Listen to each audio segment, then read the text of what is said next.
Okay, this one is going to be different today. It's going to be only about StarCraft 2 because this one was going to be an article at some point, but I never had the right timing because every time I could have done it, it seemed a bit cruel because of the timing. So basically, the topic for today is questioning the Konghood of Marineking because every time I was about to write this article, he either just lost or he retired or something, and there was no great timing for it, especially because StarCraft 2 articles aren't particularly popular. So I'll just put this in a video, my thoughts. So Konghood is basically uh, the archetype created by Yellow, where you're this great, amazing player, arguably one of, if not the best player in the world, but every time you get into a finals, you lose. And the reason you lose is very specific. It's not because the other guy was necessarily better. It's more that you yourself failed. Like you yourself fell under the pressure. Like you couldn't. Basically, what a Kong is to me is not only do you lose multiple finals, you lose them in such a way as if you were a lesser player than you were before. Like you fell under the pressure. Most famously, the Kong of Kongs, if you will, is Sue from StarCraft 2. He had lost so many, so many finals, and all of them, I contend, and I still contend that he played at a lower level than he did throughout the entire GSL. And it's Sue himself is such an extreme example because I think if he wins all of those, he gets the greatest of all time over MVP or everybody. It's a pretty clear cut case in that particular aspect, but because he didn't, like, he fell down the ranking substantially. As for Marine King, the reason we consider him a Kong is because he lost so many finals early on.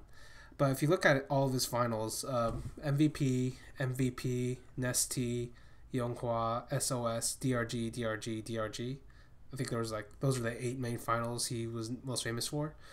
Among those 8, I never thought he played worse than he did previously to the finals, because the reason I say this is because I never thought Marine King was a particularly cerebral player, and he had very like distinct weaknesses, and it was okay. There's one game I thought he choked, but it's against Nesty in Game 7, where in ST Game 7, proxy positions Metalopolis. For those who don't remember, basically proxy positions Metalopolis, it means the distinct, like the rushing distance between a Terran and a Zerg is shorter than like some in-game base distances these days.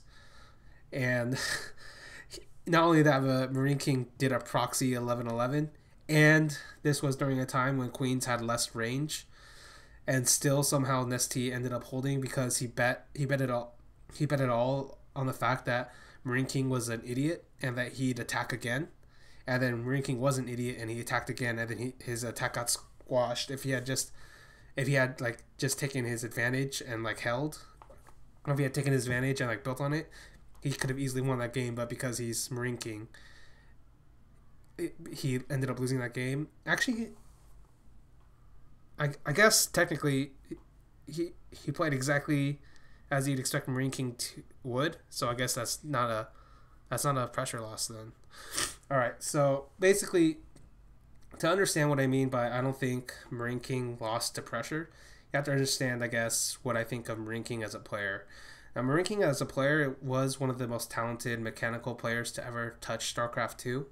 And when he first started, everybody thought not only was he talented, but he had some kind of genius about him, some kind of, whether it was instinctive or calculative, nobody was quite certain, because during that time his TVT was based all around base trading, so it felt like he was making all these moves, all these like smart moves where he was avoiding the other enemy's army and getting larger returns. As it turned out, uh, it wasn't calculated at all, and then the one guy who had practiced with Marine King, like practiced with Marine King as MVP, and MVP was like, "This is so stupid," and he smashed him over and over and over again, until like Marine King literally like he would look at MVP and start crying like, "Oh my God, it's MVP," and then that's like one of the most one-sided matchups of all time. Like, I think that end up score was like 4-20 in MVP's favor in map score. And same thing happened with Nest-T. And then, all right. So basically, the way I think about the IM losses, Nest-T, MVP, Yonghua, is those 4 players were all intelligent players who kind of looked at the game who looked at the game and thought about it. And then when they went up against Marineking, we had this guy who was super talented, but had this really obvious weakness of being super greedy and having a very one-dimensional play style that kind of emphasized his mechanical play, and then his mechanical play was even emphasized even more because he played so greedy that he got even more units to run over the enemies in his games. So those 3 all basically denied him. Like the most surprising one is Nest-T because all the maps should have favored Marineking, but he abused like Marineking's over aggression, like I said in the last game. So basically, I'm just saying all of his losses weren't necessarily games where he wasn't playing his style. He was actually playing his style, and he was playing it to a pretty high level.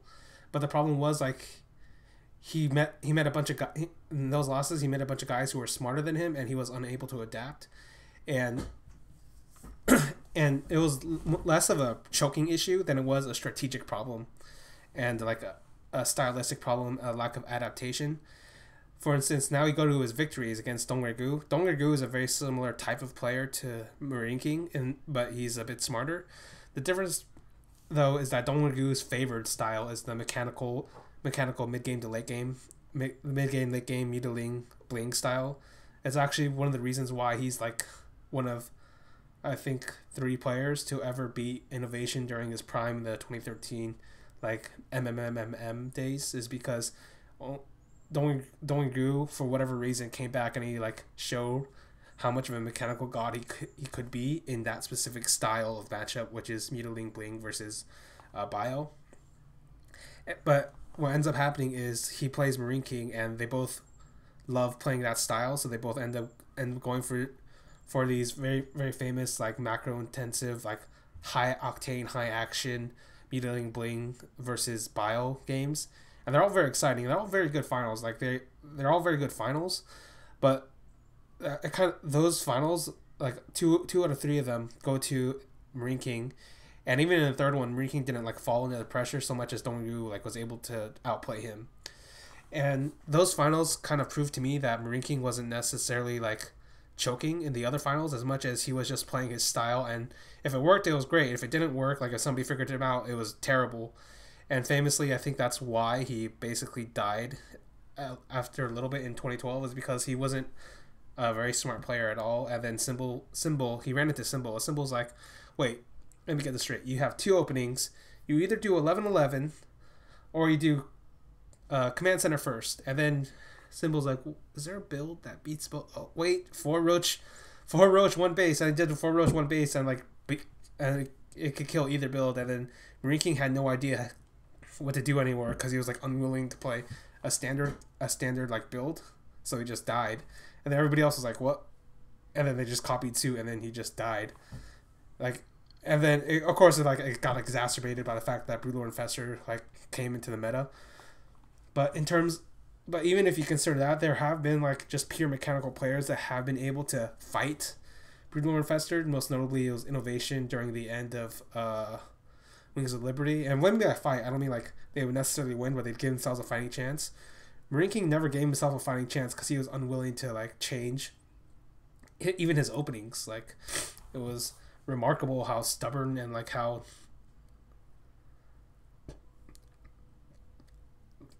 I guess dumb would be the correct word, like how stubborn and dumb he was. And the reason, and then you go all the way towards his was it Hot 6 Cup finals in 2014. This is a very funny time because basically Terran was pretty favored in that meta. So what would happen was like it wasn't calculated by Marineking, but what happened was the meta was such that Protoss was always on the back foot. And because Protoss was always on the back foot, they never made they were always on the back foot because a bunch of like Terran builds and like Terran composition at the time just instantly killed them. So what Marineking ended up doing was he just like get away with his pure greed and then just run them over in the mid game. And that's what kind of happened during his run to the Hot 6 finals. And then he meets SOS, and SOS is like, what if I just attack him early? And then it was like a very similar idea to what Symbol did like 2 years earlier. And then Marineking just died, and then he lost that finals again because, like I said, he's like a very one-dimensional player, very unwilling to adapt, very unwilling to like look inward. So that's kind of why I don't really consider Marineking a Kong, because when you think of a Kong, you think in your mind, oh, if this guy had fixed his mental issues, he could have won. Like if Su had been able to play 10 to his like even his like average game level, like which is like 8 out of 10, 9 out of 10 for him on those finals days, I think he could have won I think he could have won 3 or 4 of them. 3 or 4 of his like GSL finals. Certainly could have won the DreamHack one against Solar. So, but when I think of Marineking, I think he actually did play to his maximum potential, and unless like we literally go into his brain and like rewire his thinking process of how he approached the game, there's no way he could have done much better than he actually did, which is why I don't really consider Marineking a Kong. And the reason I never wrote about this was because like the famous like match fixing thing with the Marineking, where famously in the Pro League match, what happened was he had a base and he was like building a wall, and then there was 2 entrances to the base, and then one of them was a rock, and he was playing with Zerg. I think it might have been Biol, might have been somebody else. He built a proxy hatch and then started attacking the rock with spine crawlers. And Marineking never bothered to look at his minimap the entire time and then just died. And everybody thought this must be a throw. This must be match fixing. And then famously, like Kespa came in, like they took his computer, and everyone's like, "Is this guy match fixing? Is this guy match fixing?" And I was the only guy thinking he wasn't match fixing. And the reason I didn't think he was match fixing was because I legitimately thought Marineking was dumb enough and bad enough to do this.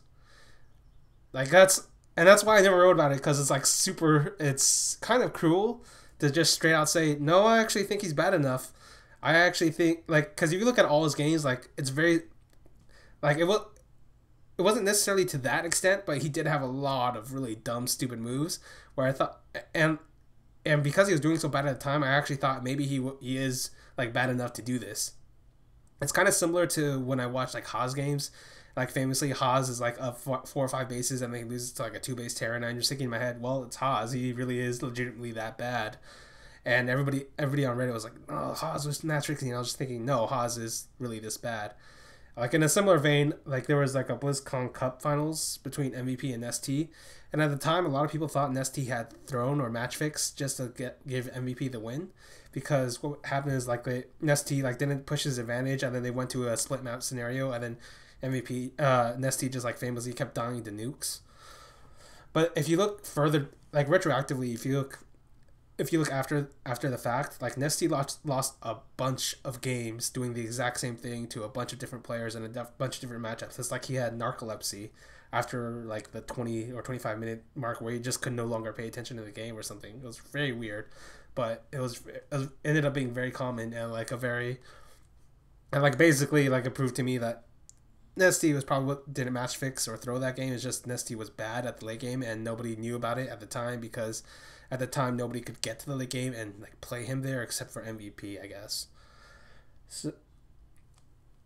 So basically, I always thought of Marineking as this very like talented but very like dumb player, like kind of like a no brain aimer in like Counter-Strike or something, like just this very talented guy, but very, very bad. Like, I don't know if you can find it, but there's this famous game where he was playing against some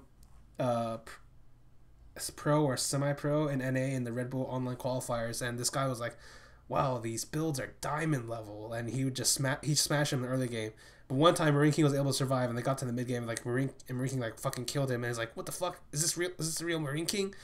And that's basically what Marineking was. Like he had no like, it felt like he didn't have much of a brain for for the strategical aspects of this game, or the build, or the build orders, but like his pure mechanics were always really good, and that's why he was able to like. That's why he was able to get like so many achievements, but so many like surprising losses.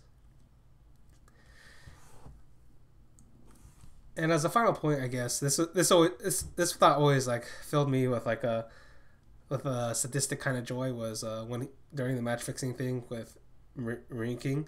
I always thought to myself, this is kind of funny for Marineking fans, because they either had two choices at the time: was either accept Marineking was a match fixer, or accept he was truly that bad. I always thought it was a kind of a funny Sophie's choice or whatever. But yeah, Marineking, I don't really think he belongs in Konghood as much as he was just that bad or that good. Like, that was his level, and I don't think he could have gotten any extra like titles given his mindset and his approach to the game.